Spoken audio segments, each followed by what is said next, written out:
இன்றைய முக்கிய நிகழ்வு. கடும் கட்டுப்பாடுகளுடன் நடந்த நீட் தேர்வு 12 மையங்களில் 5000த்திற்கு மேற்பட்டோர் எழுதினர்.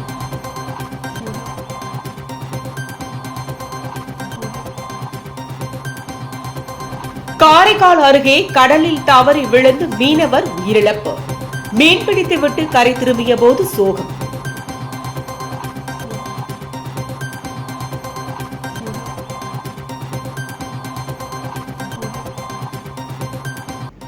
வீட்டின் கதவை உடைத்து 10 லட்சம் ரூபாய் மதிப்பிலான நகைகள் திருட்டு.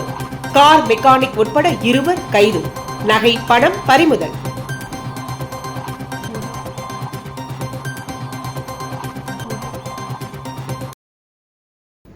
புதுச்சேரியில் வீட்டின் பின்பக்க கதவை உடைத்து ரூபாய் 10 லட்சம் மதிப்பிலான 11 சவரன் நகை மற்றும் பணத்தை திருடிச் சென்ற விழுப்புரத்தை சேர்ந்த கார் மெக்கானிக் 2 கைது செய்த போலீசார் அவர்களிடமிருந்து நகை, பணம், செல்போன் மற்றும் இருசக்கர வாகனத்தை பறிமுதல் செய்து நீதிமன்றத்தில் ஆஜர்படுத்தி காலாப்பட்டு மத்திய சிறையில் அடைத்தனர். புதுச்சேரி மதக்கடிப்பட்டு அருகே உள்ள குச்சிப்பாளையம் பகுதியைச் சேர்ந்தவர் தண்டபாணி.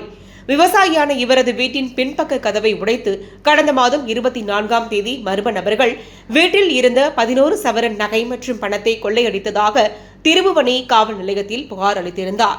புகாரின் பேரில் போலீசார் வழக்கு பதிவு செய்து விசாரணை மேற்கொண்டனர். இந்நிலையில் நேற்று முன்தினம் திருபுவனை போலீசார் ஆண்டியார்பாளையம் பகுதியில் உள்ள வாகன சோதனையில் ஈடுபட்டுக் கொண்டிருந்த போது அவ்வழியாக இருசக்கர வாகனத்தில் வந்த 2 மடக்கி பிடித்து விசாரணை மேற்கொண்டதில் அவர்கள் முன்னுக்கு பின் முரணாக பேசியதால் சந்தேகமடைந்த போலீசார் அவர்களது வாகனத்தை சோதனை செய்ததில் திருட்டு சம்பவத்திற்கு பயன்படுத்திய பொருட்கள் இருந்ததை கண்டுபிடித்தனர். தொடர்ந்து அவர்களை காவல் நிலையம் அழைத்துச் சென்று விசாரித்ததில் அவர்கள் விழுப்புரம் மாவட்டம் வழுதிரெட்டி பகுதியைச் சேர்ந்த சந்தோஷ் என்கிற சந்தோஷ்குமார் மற்றும் கிருபாகரன் என்பதும் கார் மெக்கானிக் தொழில் செய்து வரும் இவர்கள் திருபுவனை மற்றும் அதனை சுற்றியுள்ள பகுதிகளில் ஆள் இல்லாத வீடுகளை நோட்டமிட்டு திருடுவதை வழக்கமாக கொண்டுள்ளதும் அதன்படி கொச்சிப்பாளையம் பகுதியில் வீட்டின் கதவை உடைத்து திருடியதும் தெரிய வந்ததை தொடர்ந்து அவர்களிடமிருந்து தங்க மோதிரம், வளையல், தாலிச்சரடு, வெள்ளி அரணான் கயிறு, மோதிரம் உள்ளிட்ட ரூபாய் 10 லட்சம் மதிப்புள்ள 11 பவுன் நகை மற்றும் 10,000 ரொக்க பணம், செல்போன், 2 சக்கர வாகனம் ஆகியவற்றை பறிமுதல் செய்த போலீசார் அவர்களை நீதிமன்றத்தில் ஆஜர்படுத்தி காலாப்பட்டு மத்திய சிறையில் அடைத்தனர்.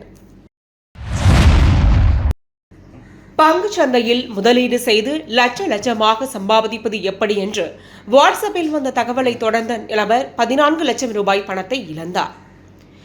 லாஸ்பேட்டை சேர்ந்த 43 வயது அரசு ஊழியர் ஒருவருக்கு வாட்ஸ்அப்பில் பங்குச்சந்தையில் முதலீடு செய்வது எப்படி, திறமையாக பங்குச்சந்தையில் சம்பாதிப்பது எப்படி என்று அதிக லாபத்தை தருகின்ற பங்குகள் எது, 100க்கும் மேற்பட்ட நபர்கள் இந்த மாதத்திலேயே பல கோடி ரூபாயை இதில் முதலீடு செய்து சம்பாதித்து பங்குச்சந்தையில் நேரடியாக முதலீடு செய்வது எப்படி என்ற இதுபோன்ற தகவல்களை நீங்கள் தெரிந்து கொள்ள வேண்டுமா? இந்த வாட்ஸ்அப் குழுவில் இணைந்து கொள்ளுங்கள் என்று வந்த தகவலை அடுத்து மேற்படி நபர் அந்த வாட்ஸ்அப் குழுவில் இணைந்தவுடன் அவருக்கு பங்குச்சந்தை பற்றிய பல்வேறு தகவல்கள் கடந்த 15 நாட்களாக தெரிவிக்கப்பட்டது. அதைத் தொடர்ந்து அவர் பங்கு சந்தை பற்றி தமக்கு அதிகம் தெரிந்துவிட்டதாக நினைத்துக் கொண்டு அவர்கள் அனுப்பிய பங்குச்சந்தை லிங்கில் பல்வேறு தவணைகளாக 14 லட்சம் ரூபாய் முதலீடு செய்துள்ளார். அவருக்கு 35 லட்சம் ரூபாய் வருமானம் வந்துள்ளதாக அவருடைய வாட்ஸ்அப் கணக்கில் காட்டவே தனக்கு வந்த வருமானத்தை எடுக்க முயற்சி செய்தபோது வரி கட்ட வேண்டும், வருமான வரி கட்ட வேண்டும், ஜிஎஸ்டி கட்ட வேண்டும் என்று மேலும் பல்வேறு கட்டணத்தை கட்டச் சொல்ல சந்தேகம் அடைந்த நபர் நேற்று இணையவழி காவல் நிலையம் வந்து புகார் கொடுத்தார். இது இணையவழி மோசடிக்காரர்கள் வேலை, நீங்கள் அவர்கள் அனுப்பிய போலி பங்குச்சந்தை முதலீட்டில் முதலீடு செய்தீர்கள் என்று கூறி பிறகுதான் தான் உண்மையான பங்குச்சந்தையில் முதலீடு செய்யவில்லை என்று இணையவழி மோசடிக்காரர்களுக்கு பணத்தை அனுப்பியது புகார்தாரருக்கு தெரிய வந்தது. மேற்படி புகார் சம்பந்தமாக இணையவழி போலீசார் விசாரணை செய்து வருகின்றோம் எனவும் சமூக வலைதளங்கள் மூலமாக வாட்ஸ்அப், டெலிகிராம், ஃபேஸ்புக், இன்ஸ்டாகிராம் போன்றவற்றில் வருகின்ற முதலீடுகளையோ வேலை வாய்ப்புகளையோ நம்பி பணம் செலுத்தி பணத்தை இழக்க வேண்டாம் என்று இணையவழி காவல்துறை பொதுமக்களுக்கு எச்சரிக்கை செய்கிறது.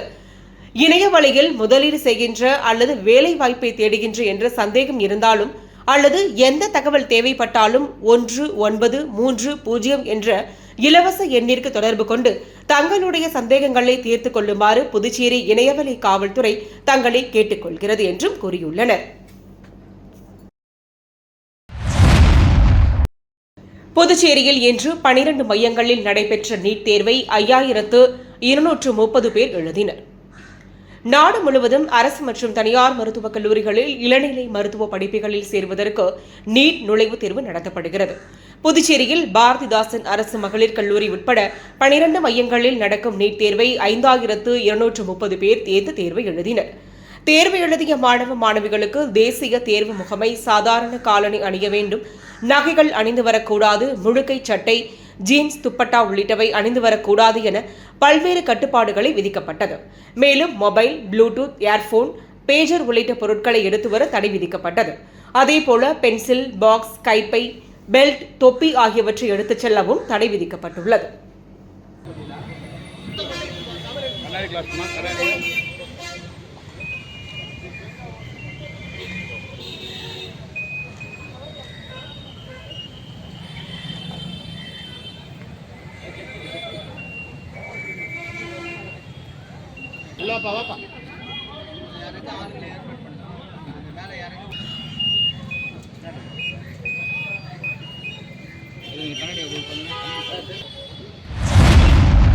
காரைக்கால் அருகே கடலில் தவறி விழுந்து மீனவர் உயிரிழப்பு.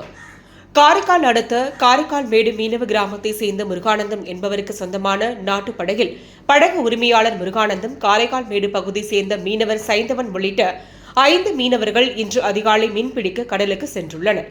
அப்பொழுது மீன்பிடித்துக் கொண்டிருந்து கரை திரும்பிய போது கடல் சீற்றத்துடன் காணப்பட்டதால் படகில் இருந்த சைந்தவன் தவறி விழுந்து மாயமானார். இதனையடுத்து மாயமான மீனவர் சைந்தவனை பல இடங்களிலும் மீனவர்கள் தேடியும் கிடைக்கவில்லை. அப்பொழுது திடீரென்று அவரது உடல் உயிரிழந்த நிலையில் காரைக்கால் மேடு மீனவ கிராமத்தில் கரை ஒதுங்கியது. இதனையடுத்து நகர காவல் நிலைய போலீசார் மீனவர் சைந்தவன் உடலை கைப்பற்றி விசாரணை மேற்கொண்டு வருகின்றனர். புதுச்சேரியில் இருந்து காசிக்கு சென்ற பேருந்திற்கு பர்மிட் போடாததால் பேருந்தில் பயணம் செய்த பெண்களை டோல்பூர் பகுதியில் அடைத்து வைக்கப்பட்டுள்ள நிலையில் அவர்களுக்கு முதலமைச்சர் ரங்கசாமி உதவி செய்ய வேண்டும் என்று கோரிக்கை விடுவித்துள்ளனர். புதுச்சேரி லாஸ்பேட்டை கோவிந்தசாலை உள்ளிட்ட பல்வேறு பகுதியைச் சேர்ந்த 50க்கும் மேற்பட்ட பெண்கள் காசி யாத்திரை சென்றுள்ளனர். புதுச்சேரி முதல் டெல்லி வரை அனைத்து மாநிலங்களுக்கும் பர்மிட் எடுத்துள்ளனர்.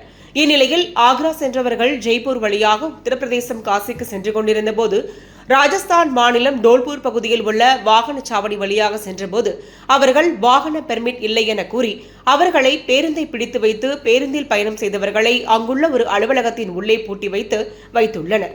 மேலும் பர்மிட்டிற்கு பணம் கேட்டு அவர்கள் மிரட்டுவதாகவும் புதுச்சேரி அரசு மற்றும் முதலமைச்சர் உரிய நடவடிக்கை எடுக்க வேண்டும் எனவும் யாத்திரை சென்றுள்ளவர்கள் கோரிக்கை வைத்துள்ளனர்.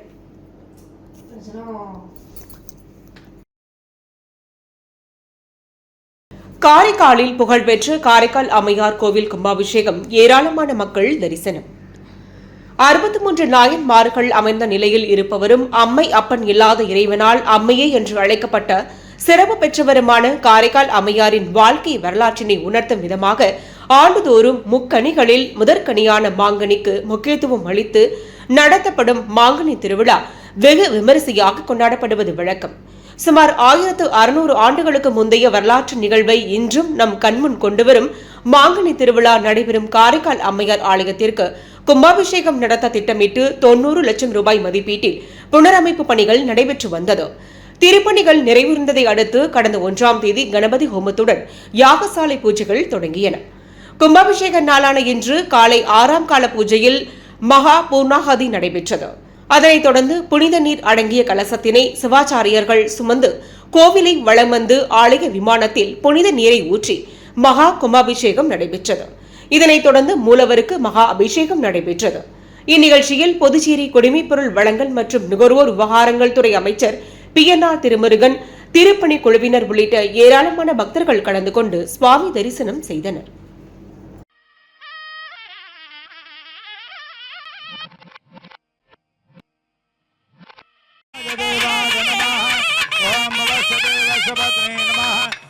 सर्वाय देवाय नमः सर्वसदेव सबत्रे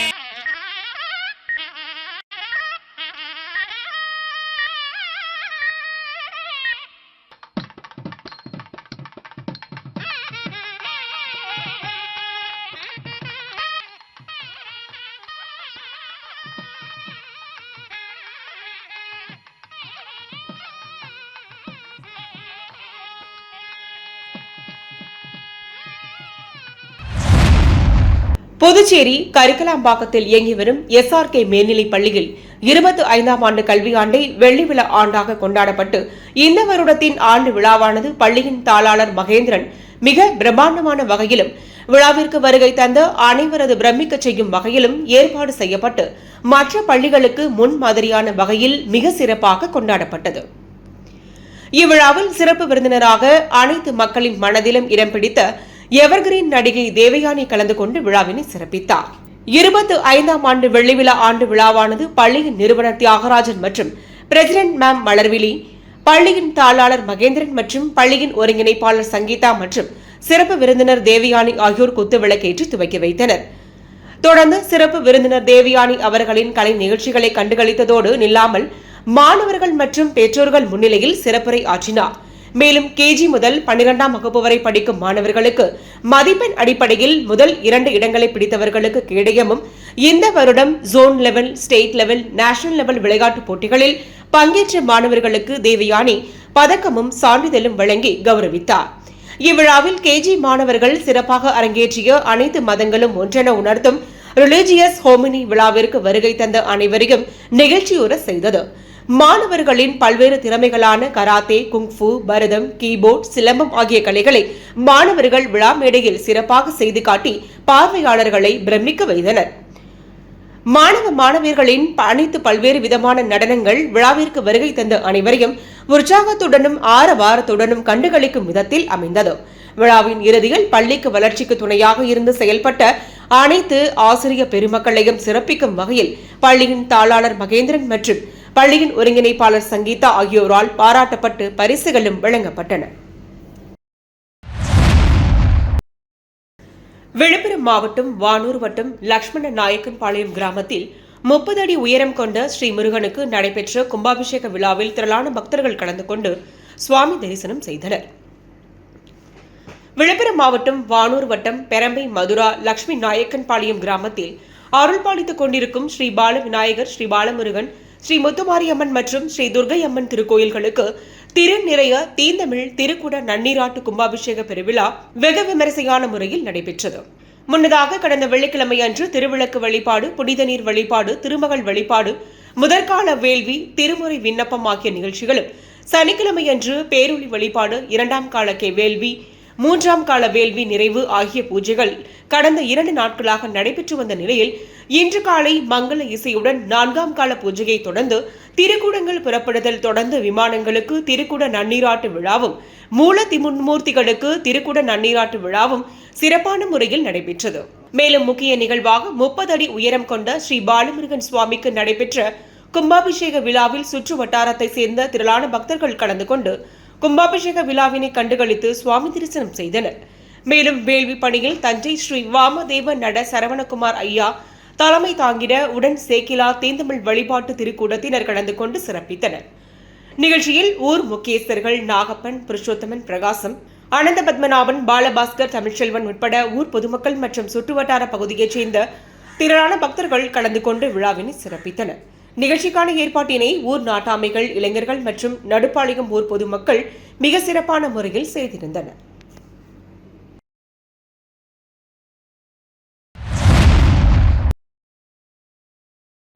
காரைக்காலில் காவல்துறை மக்கள் மற்றும் காவல்துறை சார்ந்த குறைகளை முதுநிலை காவல் கண்காணிப்பாளர் கேட்டறிந்தார். காரைக்கால் மாவட்டத்தில் உள்ள காவல்துறை சார்ந்த மக்களின் குறைகளை கேட்டறிந்து அதனை 1 வார காலத்திற்குள் சரி செய்ய நடவடிக்கைகளை மேற்கொள்ளும் நோக்கில் முதுநிலை காவல் கண்காணிப்பாளர் லட்சுமி சௌஜன்யா உத்தரவின் பேரில் ஒவ்வொரு வாரமும் சனிக்கிழமையன்று காவல்துறை மக்கள் மன்றம் நடைபெற்று மக்களின் பொது பிரச்சினைகள், தனிப்பட்ட பிரச்சினைகளுக்கு தீர்வு காணப்பட்டு வருகிறது.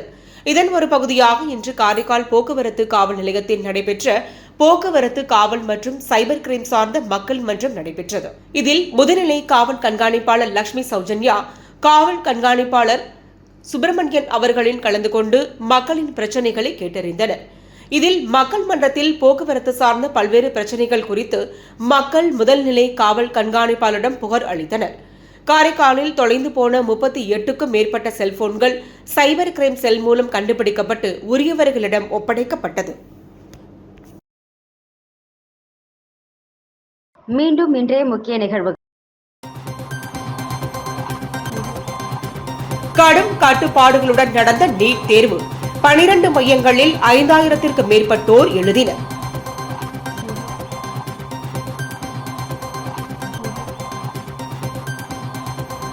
காரைக்கால் அருகே கடலில் தவறி விழுந்து மீனவர் உயிரிழப்பு. மீன்பிடித்துவிட்டு கரை திரும்பிய போது சோகம்.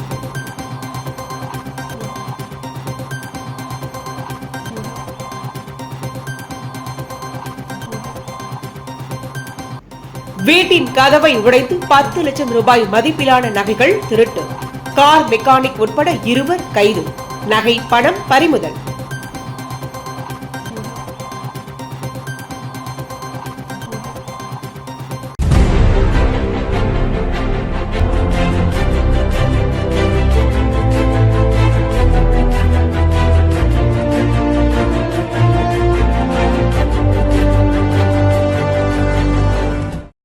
செய்திகளை உடனுக்குடன் தெரிந்து கொள்ள ஆஸ்கார் யூடியூப் சேனலை சப்ஸ்கிரைப் செய்யவும்.